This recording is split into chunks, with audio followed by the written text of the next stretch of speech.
Most people think that becoming a real artist means learning to draw perfectly realistic images. But this belief is exactly what keeps you stuck, because photorealism trains reproduction, not your artistic voice. In this video, I'll show you why letting go of realism is the moment where real art and your own artistic position actually begins. If you secretly believe you are not a real artist until your drawings look exactly like a photo, you are stuck in a trap. That focus on photorealism is actually blocking you from developing your own artistic voice. In this video, I'll show you why copying photos and chasing realism keeps you stuck as a good copyist, and how to start building a free, personal visual language instead. The most important shift you need to make is to stop using realism as your main way of judging art. As long as your goal is it should look exactly like the photo, your brain is training itself to be a scanner, not an artist. You are measuring accuracy, not ideas, not decisions, not courage. When you only chase photorealism, you also train your eye in the wrong direction. You literally can't see what makes Picasso, Matisse, or any strong contemporary painter powerful, because you are only asking one question: does it look correct? Good art is not correct. It is convincing. It has a clear intention, an energy in itself, and shift the way of simplifying or exaggerating reality. None of that shows up if you only look for tiny details and smooth blending. So the first practical step is change your internal grading system. When you look at your own drawing, don't ask, is it realistic enough? Ask instead, where did I make a bold decision? Where is the part that surprises me? What did I exaggerate, simplify, or leave out? If the answer is nowhere, that's not a sign you are bad. It just means you are still only copying. Your job now is to deliberately create places in the drawing where you take a risk. The second step is to change what you study. Spend more time with real art than with photo studies on Pinterest or Instagram. Go to a museum, a gallery, even a good art bookstore. Stand in front of one painting you like and ask, how did they distort the figure? How loose is the line? What about the color? Where is it almost wrong but feels alive? Do small sketches where you copy that spirit, not the exact proportions. You are training your eye to recognize artistic choices, not photographic accuracy. Third step.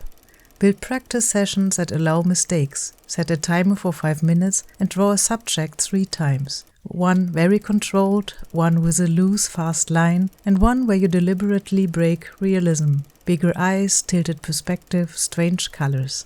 Afterwards, don't ask which one is most realistic.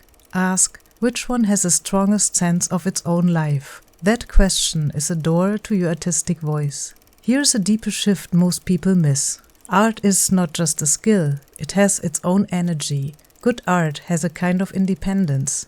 It resists being reduced to well done. It feels alive in a way that's almost separate from the person who made it. And you have to learn to see that, completely independent of realism or polish. When you move away from pure realism, look at what remains in your image. Can you feel an atmosphere? How do the colors sit together? How strong or fragile is the line? What kind of shapes did you choose? Sharp, round, broken, flat? That is where your artistic position hides, in how you decide, not in how perfectly you copy. At the end of an exercise, don't ask which one is the closest to the reference. Instead ask, which drawing would still be interesting if I remove the reference photo? Which one has the most independence, the strongest presence? That's a drawing that points towards your own visual language.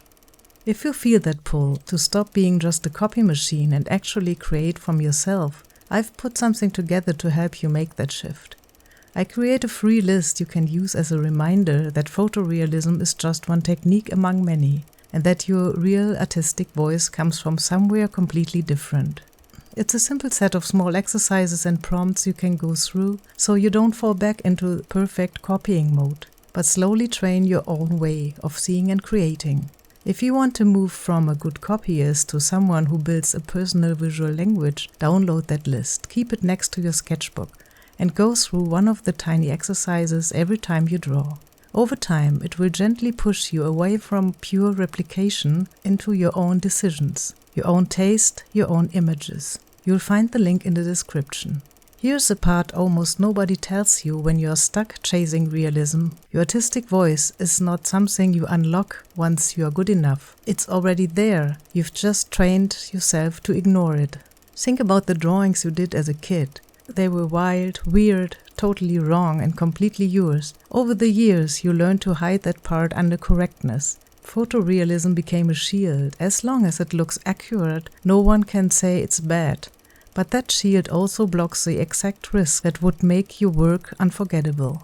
So here's the real shift. Your value as an artist is not how close you get to the reference, but whether the work begins to stand on its own. When you stop forcing correctness and allow decisions, tensions, and even mistakes to remain, something emerges in the drawing. Not from you, not from the reference, but from the process itself. And that's what makes drawing exciting again. You never know what will happen next. Your role is not to control the outcome, but to recognize when art appears and not kill it with correction.